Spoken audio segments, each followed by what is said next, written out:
Thank you, Monica.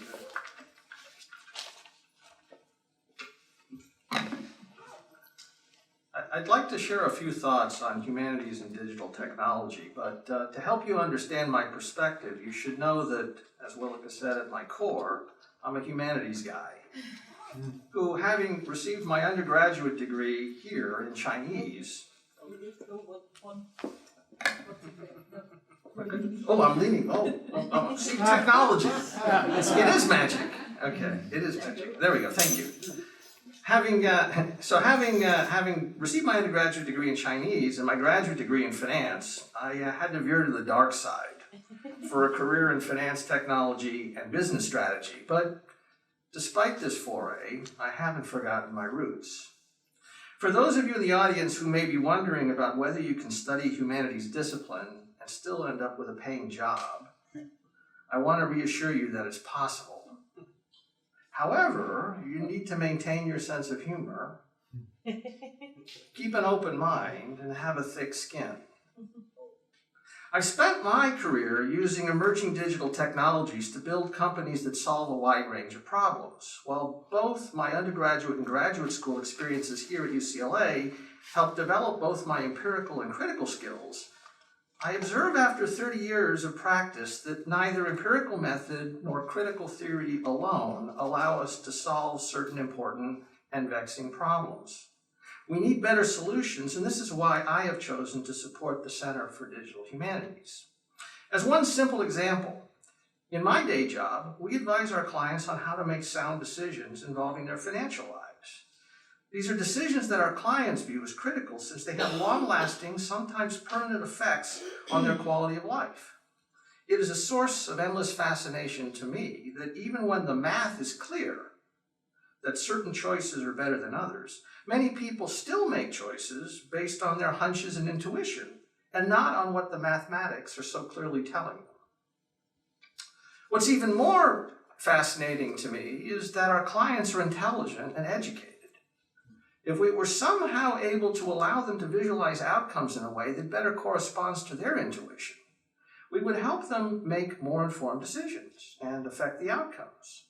Combining human intuition with mathematics is at the core of many real-life problem sets and at the center of many of the projects that you'll see tonight. Many of you are familiar with the story of Garry Kasparov, the former Russian chess grandmaster, in his famous face-off against the IBM supercomputer Deep Blue in the late 1990s.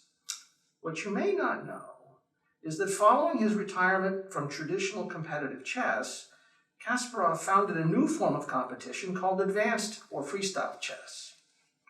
In this version of the game, teams of humans and computers compete against each other. Winning requires cooperative interactions between humans and machines. A supercomputer or a chess grandmaster alone doesn't win at this kind of competition. This form of gameplay has led to a new and important insight. Humans are better at certain facets of strategy, and computers are better at others. Combining human and computers together leads to better outcomes than either alone can achieve. And just in case you still need more convincing, the intersection of human experience and digital technology can lead to completely transformational innovation.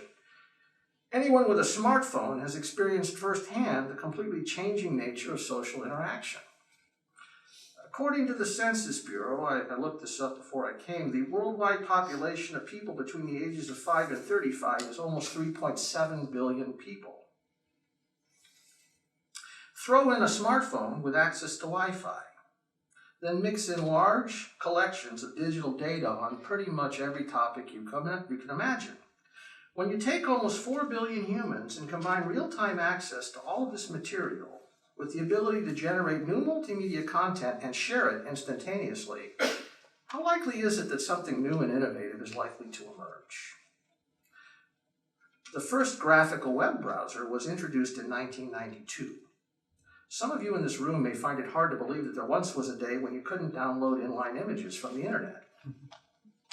My business partner is fond of telling a story about how in 1994 I invited him and his wife to see this most amazing thing. I had just installed the Mosaic browser and was downloading graphical pages on my state-of-the-art green screen monochrome monitor and dial-up modem.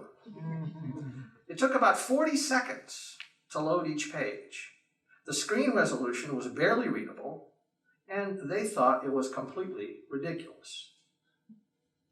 How could something this slow and clunky ever be adopted? Well, the rest, as they say, is history.